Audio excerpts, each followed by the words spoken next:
Radio Vatican, France et Afrique.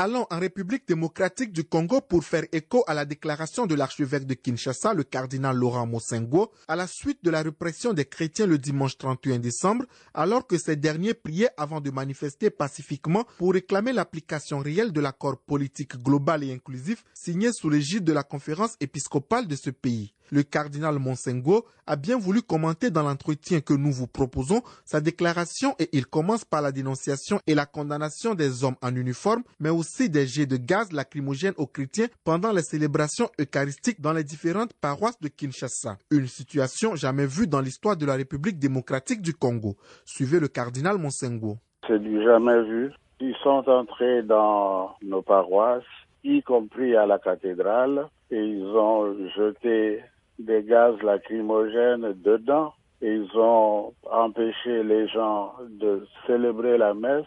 C'est du jamais vu, c'est pour cela que j'ai dû parler à ces gens, à faire cette déclaration, parce que on était à la limite du tolérable. Pourtant, cet incident malheureux est survenu puisque seulement le comité laïque de coordination a appelé à manifester pour réclamer l'application réelle de l'accord politique global et inclusif du centre interdiocésain signé avec l'appui de la conférence épiscopale de votre pays. Effectivement, ils ont voulu uniquement qu'on applique les accords de la Saint-Sylvestre et rien de plus. Et alors, naturellement, il y en a qui croyaient qu'on voulait leur arracher le pouvoir, mais c'est des gens qui défilaient rien qu'avec des Bibles, des chapelets, etc., rien de plus. Voilà, comme pasteur et cardinal, vous vous posez la question et vous citez notamment le pape Benoît XVI. On vous pose la question de savoir comment on peut faire confiance à des dirigeants qui sont incapables de protéger la population, de garantir la paix, la justice et l'amour du peuple. Oui, tout à fait. On ne peut pas faire confiance à des gens qui sont incapables de protéger la population. On ne peut pas faire confiance aux gens qui font de la mystification, qui présentent comme étant des vérités véridiques. Et c'est à cause de ça que j'ai dû faire cette intervention pour leur dire que les médiocres doivent dégager et que les gens qui sont capables de gouverner puissent gouverner le pays. Justement, vous connaissez bien que la liberté religieuse est un élément essentiel de l'état de droit et vous l'avez d'ailleurs répété aussi dans votre déclaration et on ne peut pas nier sans porter atteinte à tous les droits et aux libertés fondamentales et quand on touche à la liberté religieuse, c'est quand même quelque chose de grave encore une fois. Tout à fait. La liberté religieuse est essentielle dans un état de droit. Si on touche à la liberté religieuse, toutes les libertés tombent et on ne peut pas avoir la paix dans le pays. On prétendait que nous travaillions avec des gens, mais nous avons cité tout un tas de faits. Le fait d'empêcher les chrétiens d'entrer dans les églises pour participer à la messe, le fait de poursuivre les gens pour voler l'argent de leurs poches, des appareils téléphoniques, la fouille systématique des personnes et de leurs biens dans l'église, ce n'est pas normal et on devait absolument réagir. Est-ce que cette réaction ne constitue pas une façon de faire taire l'Église puisque la voix de l'Église dérange, spécialement la voix du cardinal Mosengo? Je suppose que c'est ça. On croit qu'on veut prendre le pouvoir, mais le pouvoir politique ne nous intéresse nullement. Nous l'avons dit plusieurs fois.